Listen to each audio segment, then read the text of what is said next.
what you need to know about the city of Corinth is that it was a destination city. It was not unlike LA or New York or Chicago. People wanted to be there. They wanted to see and be seen. The elite socialites were in Corinth. Corinth was marked by incredible architecture, just these incredible buildings. In fact, still today, we would talk about Corinthian architecture, marked by big, bold columns as a way to demarcate strength and power and success. Corinth was known for its luxurious lifestyle, everything, no expense spared. In fact, y'all remember Ricardo Montalban? Isn't that a great name? Ricardo Montalban, right? He was the guy from Fantasy Island, among other things, right? But do you remember the Chrysler commercial he did? And he would always get up there. He did one in 1973, he did another one in like 1984, right around there. But these things were so popular. And he would get on and he would say, what kind of leather? It was rich Corinthian leather. Some of you remember that, right? Rich Corinthian leather, because who wouldn't want the best? But here's the deal. It was a total hoax. I looked that up. Did you know that? The leather had nothing to do with Corinth in any way. So anybody that works for Chrysler, I wish you weren't liars. Okay, that's all I'm saying. No, I'm just kidding. But here's the deal. Like that's why they did it. They marketed that as Corinthian leather because Corinth is just known of being that kind of city back in Paul's day. Well, Paul writes 1 Corinthians to the church, and then he's going to write 2 Corinthians that we'll look at today. In between the two letters, there had been false teachers that had come on the scene, false teachers who were teaching unbiblical, wrong things, and they were wooing Paul's people, the people from Paul's church, over to their cult, over to their church, and they were doing so in Corinthian style. They were coming on and sort of saying, hey, look at our religious resume. Like, we've got a PhD in religion. Or they would say, hey, you know what? Look at all the rich and famous people at our church. And through strength and success, they were trying to woo these people into their church. So Paul's going to try and woo them back, but he's got an interesting predicament. Because Paul's religious resume could stand up to anybody's. I mean, the guy was amazing, right? And he could woo them by that, but that would be with the Corinthian style. And here Paul was trying to teach them Jesus style, which was a teaching that was, hey, first shall be last, last shall be first. The greatest among you is the greatest servant among you. And so what Paul's going to do in 2 Corinthians is interesting. He's going to challenge this church not to celebrate strength and success, but to celebrate, to glory in the grace of God and weakness. But here's how he's going to do it. He's going to start off by giving his spiritual resume. You see, he knows that because that's the language that those people speak, that he's not going to get any credibility unless he comes in and says, no, listen, I am a big deal. But then at some point, he's going to, as we read this, he's going to wad that up, throw it out and say, but now that you're listening to me, let me tell you that none of that stuff matters. What really matters is grace and weakness. That's what we need to celebrate. Watch how he does this. 2 Corinthians 11:21, we'll start there. Whatever anyone else dares to boast about. Again, these false teachers who are boasting about how powerful and successful and amazing they are. Anyone else dares to boast about, I am speaking as a fool. He can't believe he's talking this way. I mean, he spent his whole life trying to say, I'm a slave to Christ. We need to humble ourselves. We need to elevate Christ and glory in our weaknesses. I mean, that's been his mode. That's why he's saying, I can't believe I'm speaking as a fool. I also can boast about. So I do have an incredible resume. Are they Hebrews? So am I. Are they Israelites? Me too. Are those guys Abraham's descendants? I am as well. Are they servants of Christ? I'm out of my mind to talk like this. I can't believe I'm doing this, like listing my spiritual resume.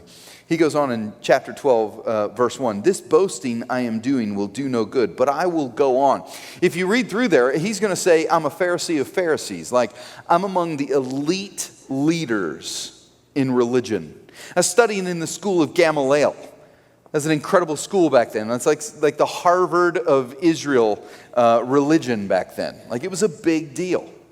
He goes on in verse 1. This boasting, though, it's going to do no good, but I'll go on. I will reluctantly tell about my visions and my revelations from the Lord. I was caught up to the third heaven 14 years ago. Whether it was in the body or out of the body, I don't know. Only God knows. I heard things so astounding that I cannot be expressed in words. Things no human is allowed to tell. That experience is worth boasting about, but I'm not going to do it. You see what he's doing? Now, it's interesting. He's caught up to the heavens, 14 years ago, and he doesn't make a big deal out about it for 14 years, and now only mentions it as a way to earn credibility. Can I have a moment of transparency with you, just real quick? Like, if this week I were to happen to be called up to the third heaven, you're going to hear about it, okay? The message next week is going to be why God chose me to go to the third heaven and not you, okay? I'm going to be Instagramming up there, like hashtag no filter, because I'm in the third heaven right now, okay? I'm bringing it up in every conversation. Dave, what do you think about Ted Cruz for the president? Well, I don't know. Has he been called up to the third heaven? Because I have, okay? Like, I'm peppering that into everything. But Paul goes 14 years and now only brings it up just to win some credibility with these people. He goes on. Verse 7. So to keep from becoming proud, I was given a thorn in my flesh. So understand what he's done. He's established his credibility now. And now he's going to turn around and talk to them about what he really wants to talk to them about. So to keep me from becoming proud, though, because pride in success and pride in our own accomplishments, that's not what we're going for. I was given a thorn in my flesh, a messenger from Satan to torment me and to keep me from becoming proud. 3 different times, he says, I begged the Lord to take it away. Now, that's not just like 3 little prayers. Like, God, could you take this away? It's kind of bugging me. There's like 3 major seasons in his life. He could look back and say, I begged God to take this thorn in the flesh away from me. But he didn't. Every time I begged for him to take this thorn away, here's how God replied. He said, my grace is all you need. My power works best in or through your weakness. Paul says, now I've gotten to the point. Now I am glad to boast about my weaknesses so that the power of Christ can work through me. That's why I take pleasure in my weaknesses. In the insults, the hardships, the persecutions, the troubles that I suffer for Christ. Why? Because when I am weak, I am strong. Understand what's going on here. He's gotten to the point in his struggle with this thorn in his side where he's saying, you know what? I would never pray for it. I don't want it. Goodness, I asked God 3 times, would you take this away from me? This thing that comes from Satan, God. I'm not blaming you for it. I know it comes from it, but would you... I know you have the power. Would you take this away from me? And yet God doesn't take it away from him. And then Paul says that somehow he's gotten to the point now where he doesn't even ask anymore. Because though he would never say, hey, God, can I get a second thorn? He has somehow now seen this thorn in light of all the amazing things God is doing in him to help him take his next steps with God. And through him and through his weakness to help others take their next steps with God. So he doesn't even ask God anymore. In fact, now he boasts in his weakness. He celebrates it. Do you realize this is graduate level grace? This is tough teaching. Right? I'd rather have the story go, hey, I had a thorn in my side, but then I prayed, and by the power of God, he took it away from me. And we all smile, and we all walk out with hope, and everything's going to be great no matter what happens in this life. But doesn't life tell us that that's not always true? That sometimes there are messengers from Satan in our life that, no matter what it is, they stick, and they're just sticking. And we don't always know why. So what do you do in that circumstance? How do you deal with that? Well, I'll give you a couple things. graduate level grace here. Just a couple of takeaways that may help us get at or better understand this just a little bit. One is this: grace is greater than our infirmities. Grace is greater than our infirmities. This thorn that is talked about, the Greek word there is not really thorn from a rose bush. Probably better translated spear or a stake in his side. When he says, I got a thorn in my side, thorn in my flesh, it's not just some little physical annoyance like, oh, I've got poison ivy or something. Like, this is a big deal for Paul.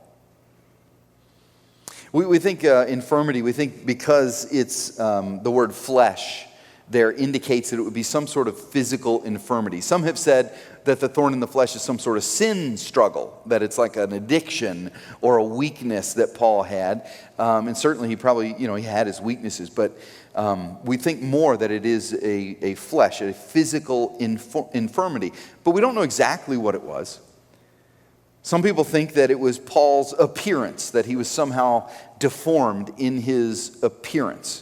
In 2 Corinthians 10, it says that because of appearances, appearance became an obstacle for people receiving the message. And certainly Paul was beaten enough and stoned enough. He'd survived enough of those. He probably did have scars and maybe distortions and deformities. And he said that became an obstacle for people hearing the message. So maybe that's what he was talking about. I was studying this week, and I thought to myself, man, how grateful are we at 242 that this is not a problem for us? I mean, think about it. We have some of the best looking pastors in the country, all right? I mean, and I'm not talking about myself. Listen, I'm not talking about myself. In fact, here's the deal. Like, we've been doing this devoted thing. Hey, throw your devoted t-shirts out. I know how we're coming up with $20 million. We're going to sell these calendars. Check out the Men of 242 calendars. I am so excited about this. And if you're not interested yet, let me just give you a taste of what's inside. This is Mr. June. Coming at you. And July is even better. Just, hey, sun's out, guns out. You know what I mean? I mean, that guy is ripped. You can't tell a lot of times on stage, but if he ever shows you, man, wow, it's good stuff. Oh. Let me show you October. No, I'm just kidding. But here's the deal. Some people think that Paul had some sort of deformity. That was his flesh. I'm actually going to try to preach now. Some people thought it was epilepsy.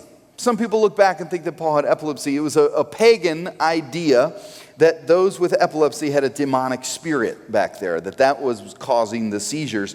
And one of the ways that for some reason they thought they could help when someone was in a seizure or to drive off the evil spirit, people would spit on the person. How sad. If you think about that people would run, hey, come on, everybody come and spit on this person. How horrible that is. But in Galatians 6, in Galatians, Paul thanks the Galatians for not spitting on him. Which, if you think about it, is kind of a random thank you. I mean, when's the last time you walked? Hey, Bill, I just want to thank you that today you've not spit on me. And that's, I'm happy about that, right?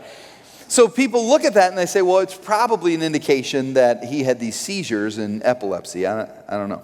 Most people, though, think that Paul had problems with his eyes, which if your ministry is writing letters to encourage churches, and if your ministry is writing letters, he wrote over half the New Testament, then this is a big deal if it's something with his eyes. We think this because of Galatians 6 and in other places as well, but most predominantly in Galatians 6, Paul will dictate a lot of his letters. So he'll speak them, other people will write them. And then he says in Galatians 6, you'll notice I'm writing in my own hand because of the large letters. In other words, because I'm writing, I got to make the letters, nursery room size because my eyes are so bad. So, but here's the point. I go into all that just to say this. We don't really know. But do you know that I'm thankful that we don't know? I'm so thankful. I don't know what Paul's thorn in the side is, that he was able to get to the point, of maturity and of closeness to God, where he's actually able to thank God for that thorn in his side. I'm so glad I don't know what it is. Because if I did, I would tend to compare mine to his. I would come up with some reason why his wasn't as bad as mine. Like, oh yeah, sure, Paul, you were able to get to that point in your relationship with God. You were able to have that perspective, but you don't know how bad I have it. And so I'm so glad that it is just a metaphor. It's a thorn in the side. And no matter what infirmity I have had or will have in my life, I can insert my infirmity into that and know that I can get to the point where I can actually become content with it. Say, God, I wouldn't choose it, and I've prayed to get rid of it. But for whatever reason, in your wisdom and in your grace, you've allowed Satan to visit this upon me, and so I accept it. And rather than letting it make me bitter, I'm going to let it make me better. And I'm going to allow you, God, to work through this on me. And I'm going to allow you to work through this, and I will let it be something that I use to reach out to other people. Who's the best person to work with someone that's had PTSD? Someone else that's been there. Who's the best person to comfort someone who's going through cancer? Someone who's been there. Who's the best person to put their arm around you at the funeral? Someone who's lost a loved one and can look you in the eyes and say, I know, but I'm telling you there's hope. And God will not only walk through this with you, He can draw good from it. And you may find out the purpose for it in this life. You may not. But one day, maybe in heaven, you'll be able to look back and give God thanks for all things. Grace is greater than our infirmities. Grace is greater than my inabilities. Usually when we see the word weakness, we associate it with talents or abilities. When you go into a job interview, they'll ask you, what are your strengths? What are your weaknesses? And what do we do in that circumstance? What do people do in that circumstance? They always try to disguise their weaknesses, right? So they're, hey, what's your weakness? Well, you know what? I'm a task-oriented person. And sometimes I see a task and I just got to do it. Like, I see lists of things that need to get done. I cannot stop until it's done. Sometimes some people call me a workaholic. I will try to keep it at bay. If you hire me, I'll try to keep it at bay. But I'm telling you, my work ethic is bar none. We try to disguise our weakness by elevating our strength. In fact, a lot of times what we will do is we will try to disguise our weakness, celebrate our strengths. What's Paul telling us to do? Don't boast. Hide your strengths and celebrate your weaknesses. Why? Because you know what? When you're weak, you're strong. God can use your weakness in an amazing way. You think about those disciples. The religious leaders looked at those disciples, the people that were changing the world, that were inspiring slaves to stand up to emperors. People that would just stand up to Roman, people that would give their life for Jesus, people that didn't have hope had hope, people that didn't have wellness got healed, people that were in bondage broke that bondage, people that were coming out of addiction. They were watching all of this happen and just their minds were being blown away. These Pharisees and Sadducees, they'd never seen anything like it. So they go, we want to meet these guys. What is it about? Is it how smart they are? Is it how educated they are? Is it some sort of incredible power? Like, what is it about these guys? And look what it is when they finally meet them in Acts 4:13. They say, when they saw the courage of Peter and John, they realized that they were unschooled, ordinary men and they were astonished. And they surmised that they must have just been with Jesus. You see, there's something about your weakness that when God actually works through it, because he's working through your weakness instead of your strength, he gets the credit. There's something I love.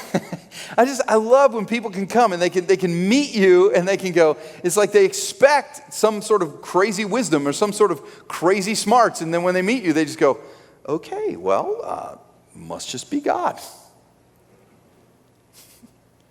They must have just been with Jesus." God can work through weaknesses. I'll give you another example of this. Corrie ten Boom. Have you guys heard of Corrie ten Boom? Great author. If you ever want to read some good writing, go Corrie ten Boom. Wonderful lady. She wrote a book called Tramp for the Lord, and you have to read it to figure out why the title. But during the Cold War, Christians in Russia were terribly persecuted. And she writes about this experience of meeting one of these Christians. Let me read it to you. She says, "This old woman was lying on a small sofa, propped up by pillows. Her body was bent and twisted almost beyond recognition by the dread disease of multiple sclerosis. Her aged husband spent all his time caring for her since she was unable to move off the sofa. In fact, there was only one part of her body that she could control. It was her index finger on her right hand. And so with that one finger, she would type all day, every day, often late into the night. But this woman wasn't just typing, she was translating. And with that one finger, she would translate the Bible and Christian books into Russian. And Corrie watched that for a little while, but she just could not stop looking at this woman whose body was crinkled up, just wasting away. Tears came onto her face.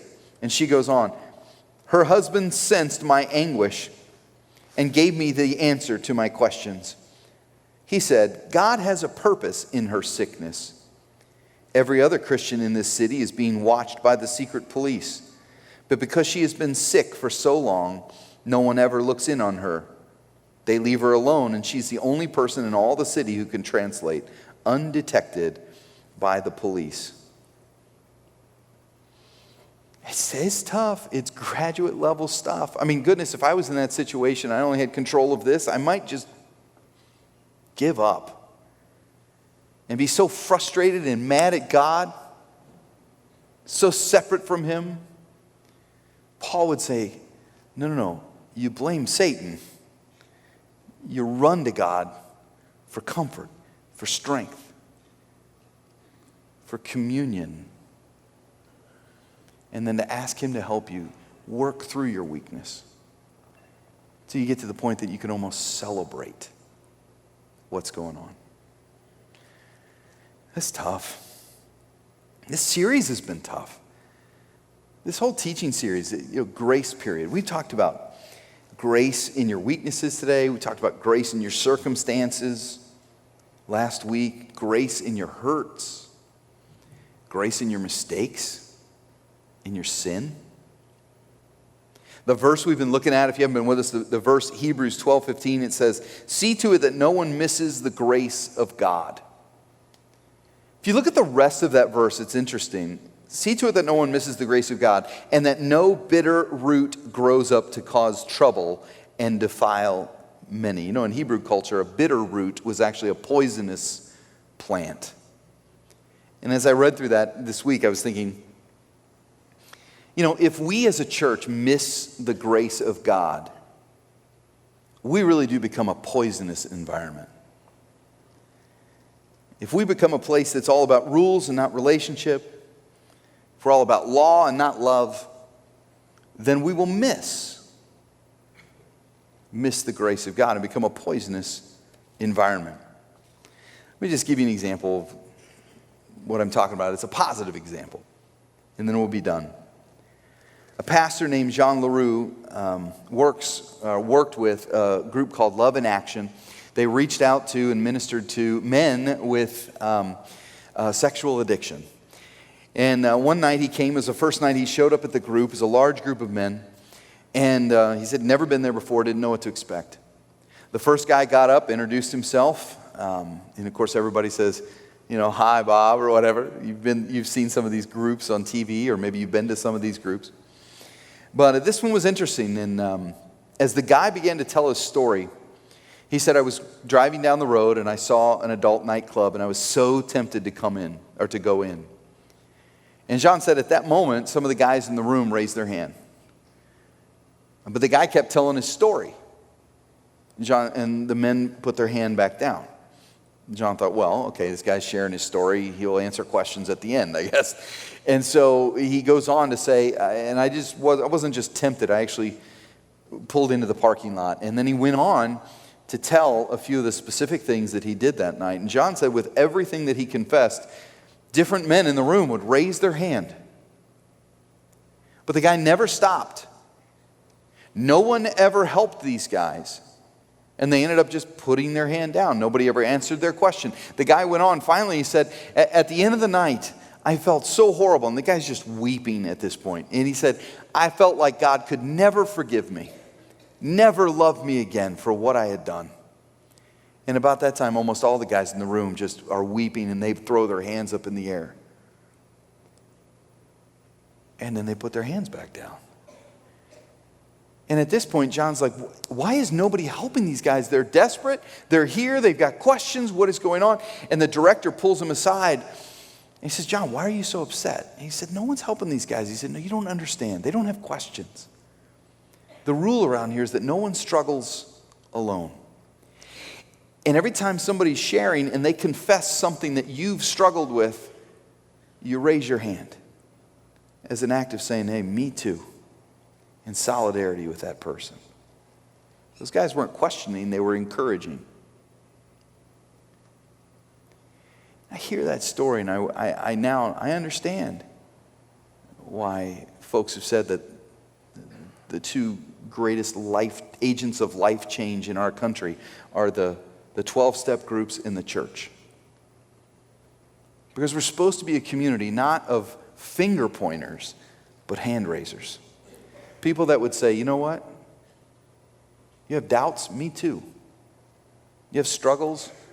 Me too. You've blown it? Hey, me too. And so as we close this grace series, I want to give you some things to think about.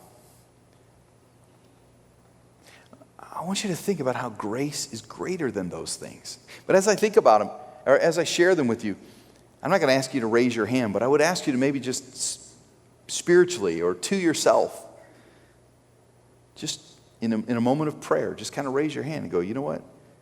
Me too. And allow God to speak to you in this moment. Grace, period. Grace is greater than my addiction. Grace is greater than my pride. Grace is greater than my lust. Grace is greater than my affair. Grace is greater than my anger. Grace is greater than my abortion. Grace is greater than my abuse. Grace is greater than my loneliness. Grace is greater than the walls that I've built up to keep people out. And grace is greater than the walls I've torn down to go and attack people. Grace is greater than our struggle for infertility. Grace is greater than my fear of cancer. Grace is greater than my diabetes. Grace is greater than the struggles I'm having at work. Grace is greater than the issues I have with my family. Grace is greater than my past. Grace is greater than my present. Grace is greater than my future. Grace is greater than my shame. And grace is greater than my secrets. And grace is greater than my mistakes. Grace is greater than my sin. Grace is greater, period.